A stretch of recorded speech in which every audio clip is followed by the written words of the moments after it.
Hello students, कक्षा 9वीं के सभी स्टूडेंट्स का स्वागत है मैथ्स के ऑनलाइन क्लास में। आज की क्लास में हम चैप्टर 5 एक चर रैखिक समीकरण के 5.2 के बचे हुए क्वेश्चंस को हल करेंगे। क्वेश्चन नंबर 5 को समझेंगे। यदि किसी त्रिभुज की एक भुजा उसके परिमाप का 1/4 है ना, किसी त्रिभुज का एक भुजा उसके परिमाप का 1/4, दूसरा भुजा 7 सेंटीमीटर तथा तीसरा भुजा परिमाप का 2/5 है, तब त्रिभुज का परिमाप कितना होगा। ठीक, तो हम जानते हैं कि त्रिभुज का परिमाप क्या होता है। सबसे पहले तो मानेंगे कि माना त्रिभुज का परिमाप S सेंटीमीटर है। ठीक, तब त्रिभुज, यदि त्रिभुज का परिमाप S सेंटीमीटर है तो देखिए त्रिभुज की एक भुजा उसके परिमाप का 1/4, तो पहली भुजा त्रिभुज की पहली भुजा इस परिमाप S का कितना है 1/4, तो लिख देंगे S इंटू 1/4, ठीक है, सेंटीमीटर। दूसरा है त्रिभुज का दूसरा भुजा, त्रिभुज का दूसरा भुजा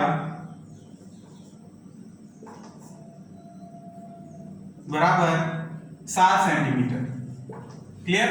और त्रिभुज का तीसरा भुजा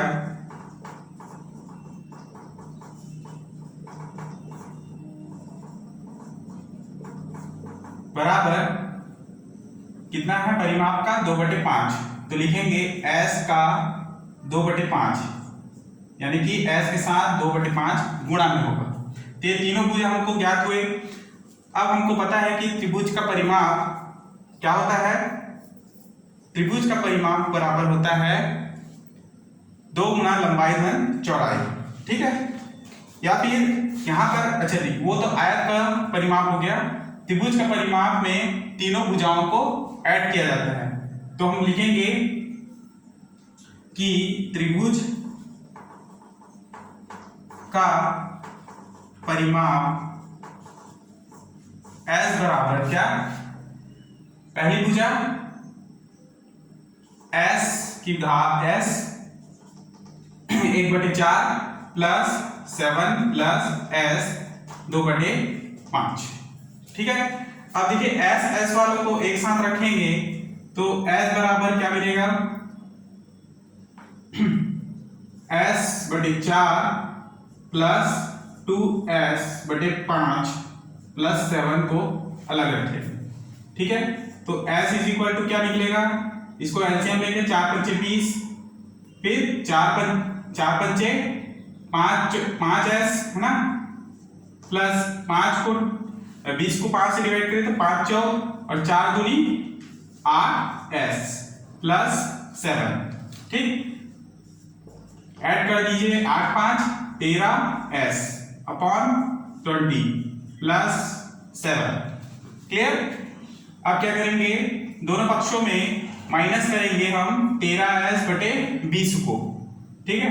तो S माइनस सबसे पहले लीजिए 13S/20 बराबर, इसको जो होगा तो रखिए 13S/20 को प्लस 7, और अगर इधर माइनस किए हैं हम 13S/20 तो इधर भी माइनस करेंगे तभी ये बराबर होगा 13S/20, ठीक। अब ये देखिए ये 20 जो है S के साथ गुणा होगा तो 20S माइनस 13S बटे क्या बचेगा 20, क्लियर, बराबर देखिए ये प्लस 13S/20 और ये माइनस 13S/20, दोनों प्लस माइनस में इसलिए कट जाएंगे, बराबर केवल 7 ही बचेगा, ठीक है। आगे देखेंगे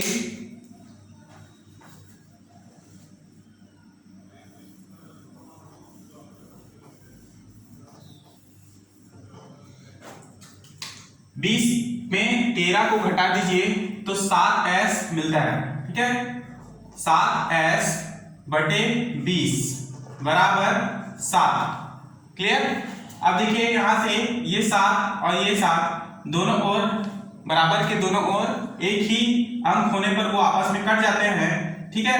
तो इसलिए लिखेंगे s बराबर s बटे 20 बराबर कुछ नहीं है तो यहाँ पे 1 है। क्या है? 1 है। अब 20 को आप 1 से गुणा कीजिए तो क्या मान मिलेगा? s बराबर 20 गुणा 1 यानी s बराबर 20 सेंटीमीटर, ठीक है। यही इसका अभिष्ट उत्तर है और यही तक इसको लिखना है। क्लियर। नेक्स्ट क्वेश्चन नंबर 6 को समझेंगे।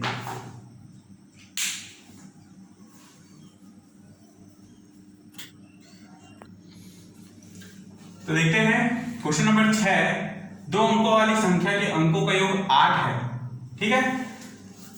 अंकों का परस्पर क्रम बदलने पर प्राप्त संख्या दी गई संख्या से 18 अधिक है, वह संख्या ज्ञात कीजिए। तो सबसे पहले ध्यान देंगे 2 अंकों वाली संख्या के अंकों का योग क्या होगा? क्या है? 8 है, ठीक है। तो अंकों का जो क्रम है वो हम बदल देते हैं, ठीक है। मान लीजिए जैसे कि x y कोई 2 अंकों का संख्या है, उसके क्रम बदलने पर उसको क्या हो जाएगा? मान yx हो जाएगा, ठीक है। उसी प्रकार से ये तो क्रम बदलने पर प्राप्त संख्या दी गई संख्या से 18 अधिक है। तो बदलने पर जो संख्या प्राप्त होता है वो 18 अधिक है पहली संख्या से, ठीक। तो हमको वह संख्या ज्ञात करना है। हल। माना संख्या की इकाई अंक बराबर x, दहाई अंक बराबर y है, ठीक है। तो अंकों का योग बोल रहा है, तो ये अंक है पहला अंक और ये दूसरा अंक है, ठीक है। दहाई अंक y है। यहां लिखेंगे हम x प्लस y बराबर 8। इनको योग करने के लिए बोला है इसलिए 8। तो y बराबर क्या? 8 माइनस x, इक्वेशन 1 दे देंगे, ठीक है। अब देखिए संख्या क्या होगा? तो संख्या बराबर 2 अंकों वाली संख्या है x plus 10y, x plus 10y। अब इस y में हम समीकरण 1 का मान रख देंगे तो x प्लस 10 8 माइनस x हो जाएगा। ये कहां से? तो समीकरण 1 से। क्लियर। अब देखिए x प्लस 10 अट्ठे 80 ऋण 10x। क्लियर। तो संख्या क्या हो जाएगा? संख्या बराबर 10 में से x को 1 को घटाइए 9x और ऋण चिन्ह होगा, तो इसलिए पहले 80 को लिखे माइनस 9x। क्लियर। तो ये संख्या है 80 माइनस 9x। अब संख्या के अंकों का परस्पर क्रम बदलने पर अंकों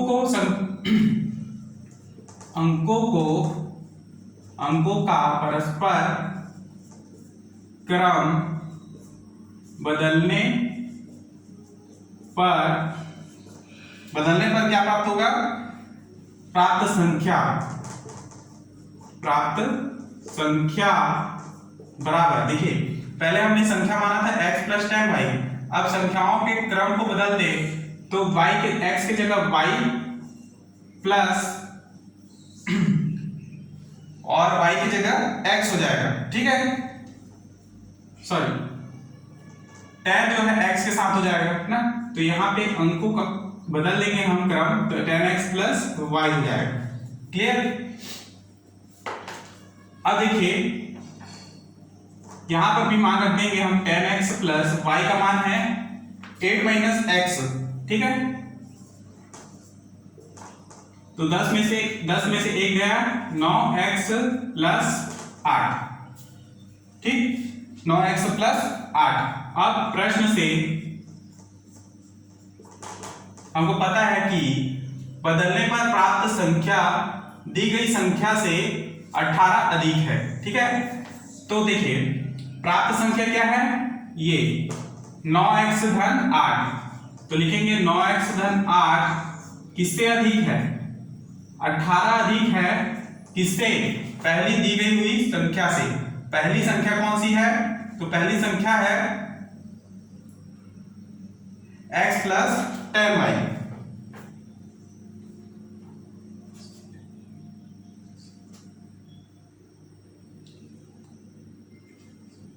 सॉरी, ये पहला संख्या क्या है?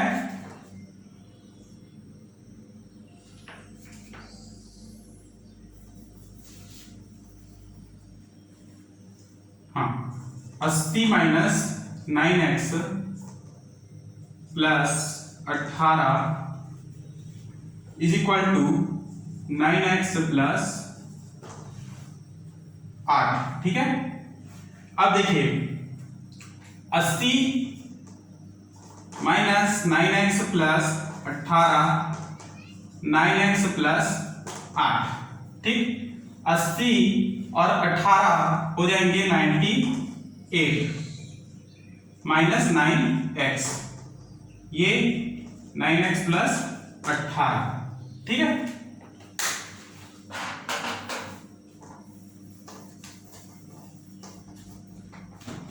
अब देखिए x वाले को एक तरफ और अंकों को एक तरफ, तो 98 माइनस 18 यानी 80, और इधर होगा 9x माइनस 9x, उधर जाएगा तो प्लस 9x। 98 में से 18 को घटाएंगे तो होगा 80 और ये होगा 18।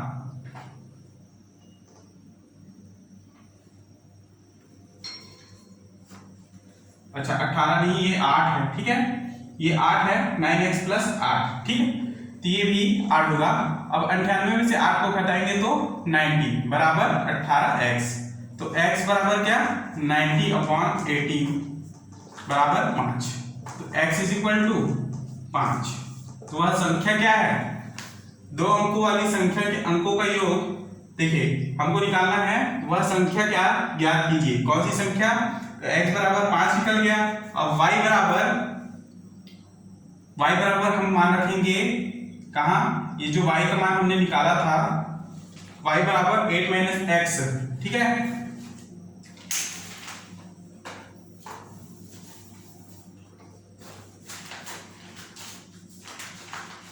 तो y बराबर 8 माइनस 5 एक्स की जगह में, तो 8 माइनस 5 बराबर 3।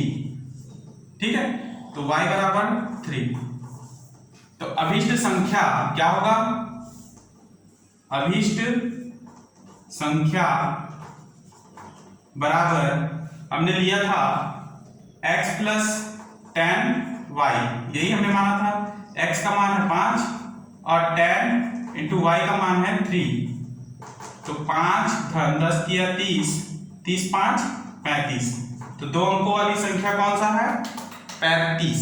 ठीक है, दो अंकों वाली वह संख्या है 35 और यही इसका अभीष्ट आंसर। नेक्स्ट क्वेश्चन नंबर 7 को समझिए।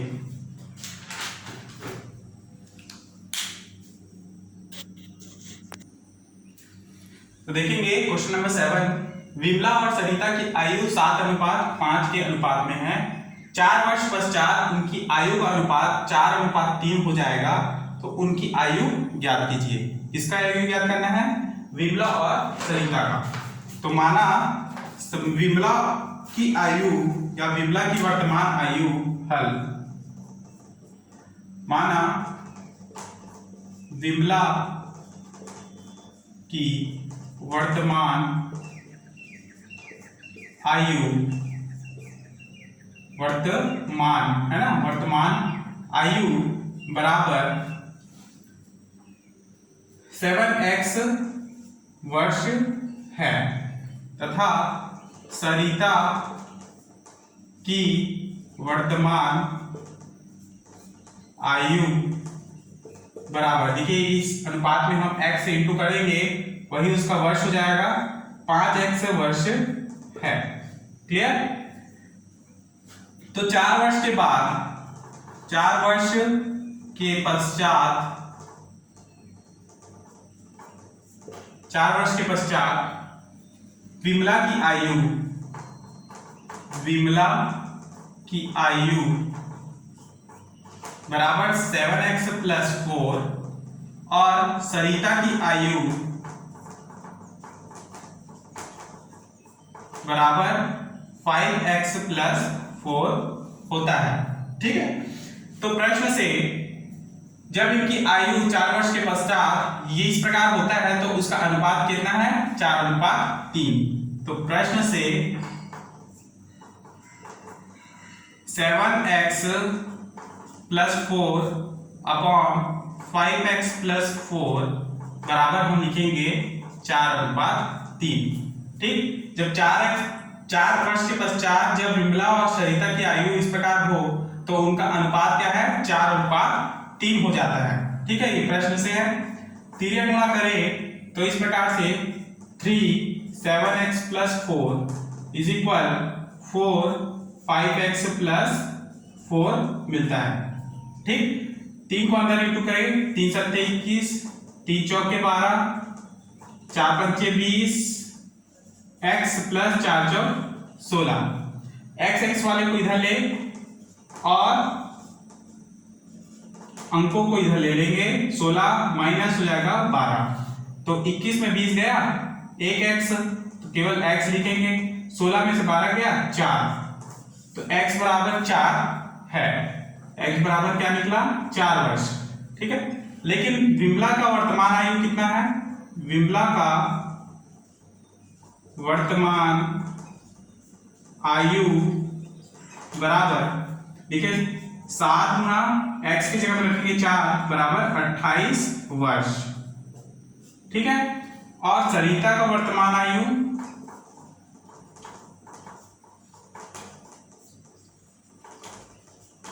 बराबर 5 गुना x की जगह रखेंगे 4, 5 चौके 20 वर्ष।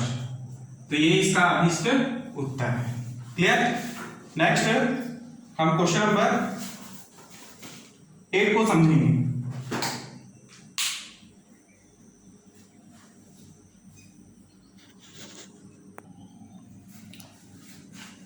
तो क्वेश्चन नंबर 9 को देखेंगे। ठीक है, इंपॉर्टेंट अधिक है ये, क्वेश्चन नंबर 8 से ज्यादा इंपॉर्टेंट है। तो देखिए क्वेश्चन नंबर 9, दो धनात्मक पूर्णांकों का अंतर 40 है, इन पूर्णांकों में 2:3 का अनुपात है, तो ये पूर्णांक ज्ञात कीजिए। तो ध्यान से समझेंगे, दो धनात्मक पूर्णांक का अंतर कितना है? 40।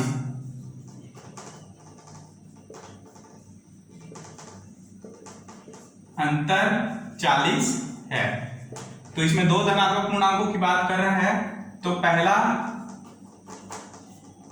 धनात्मक पूर्णांक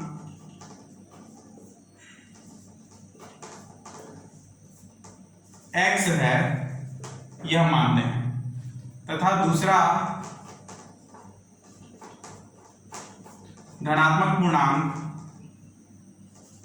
x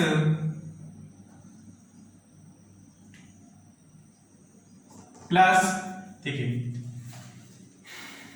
x + 40 है। ठीक है, तो पहला धनात्मक पूर्णांक क्या है? x, और दूसरा धनात्मक पूर्णांक है x धन 40। क्लियर? तब इसलिए x, अब इनका अंतर करना है ना, अंतर क्या है? 40 है, तो लिखेंगे आप कि x माइनस x प्लस 40, ये पहला पूर्णांक दूसरा पूर्णांक, दोनों का अंतर क्या होगा? 40 ही होगा। क्लियर? या फिर इसको आप इस प्रकार से लिख सकते हो,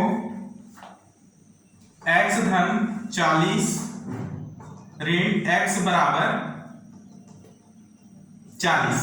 ठीक है, तो देखिए इसको आप हल करेंगे तो मान निकलेगा x + 40 - x, है ना, बराबर 40। इसको हल नहीं करना है हमको, आगे देखेंगे प्रश्न में। प्रश्न से देखिए, इन पूर्णांकों में 2:3 का अनुपात है, तो पूर्णांक प्रथम पूर्णांक और ये द्वितीय पूर्णांक का अनुपात है ना, x/x + 40 बराबर कितने का अनुपात है? 2:3 का। अब इसको आप तिर्यक गुणा करेंगे तो आपको प्राप्त होगा आगे 3x बराबर 2 ब्रैकेट में x धन 40, ठीक है। 3x 2 अंतर इंटू होगा 2x प्लस 80। अब 2x भी इधर है, 3x minus 2x is equal 80। तो x का मान क्या 80, x का मान 80 होगा, ठीक है। अब ये x का मान 80 यानी प्रथम संख्या निकल गया, प्रथम धनात्मक पूर्णांक, ठीक है। और द्वितीय पूर्णांक क्या हो, द्वितीय पूर्णांक x प्लस 40 माना था हमने यहां पर ये, ठीक है। तो दूसरा पूर्णांक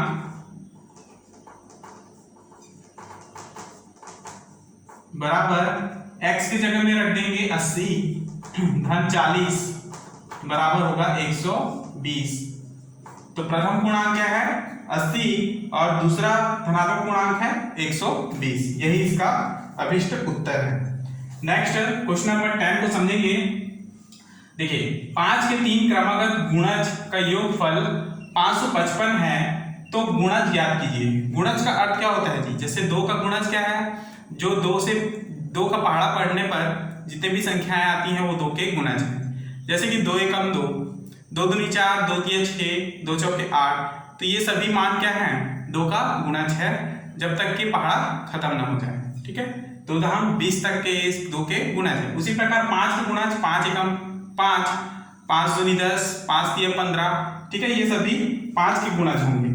तो माना कि 5 के 3 क्रमागत गुणज, माना 5 के 3 क्रमागत गुणज x, फिर x प्लस 5 और x प्लस 10 है। तो प्रश्न से क्या, प्रश्न से इनका योगफल 555 के बराबर है, तो x plus 5 plus x plus 10 बराबर 555, ठीक। 1x 2x 3x जुड़ेंगे तो 3x प्लस 5 और 10 15 बराबर 555। 3x बराबर 15 को उधर ले गए आएंगे तो 555 माइनस 15, 555 में 15 को घटाइए तो मान होगा 540, ठीक है 540। अब यहां से 3x बराबर 540 हमें प्राप्त हुआ।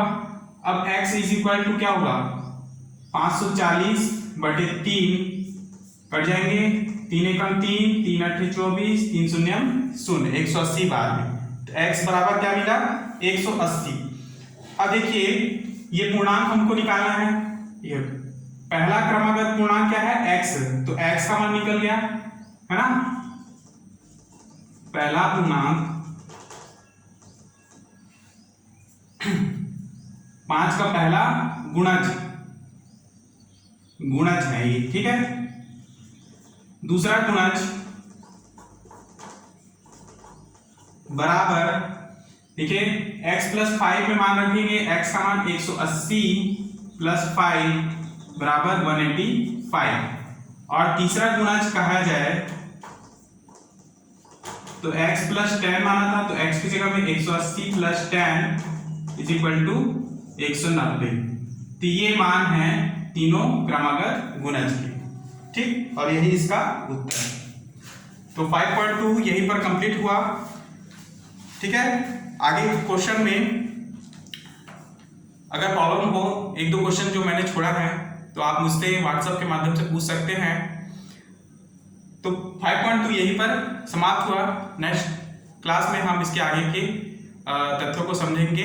तब तक के लिए क्लास यहीं पर समाप्त करते हैं। धन्यवाद।